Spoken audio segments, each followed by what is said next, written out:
জানি না কোন দিন কার সঙ্গে মালাকুল মৌতের দেখা হয়ে যাবে, কোন দিন মসজিদের মাইকে আমার নামটা ঘোষণা হয়ে যাবে, মসজিদের পালকিটা আমার ঘরের সামনে দাঁড়িয়ে যাবে।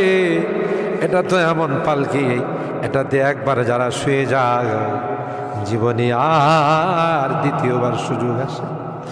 দুনিয়ার মানুষ নিষ্ঠুরের মতো আমাকে গোসল করাবে, আতর গোলাপ দিয়া সাজাবে, খাটিয়াতি করে ও জানা ও চেনা দেশের দিকে নিয়ে রওনা দেবে, আমাকে জঙ্গলের দিকে নিয়ে রওনা দেবে।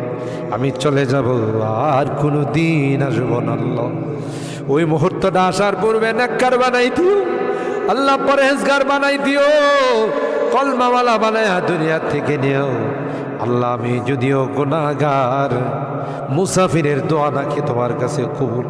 সাদা দাড়িওয়ালাদেরকে নিয়ে হাত উঠেইছি আল্লাহ।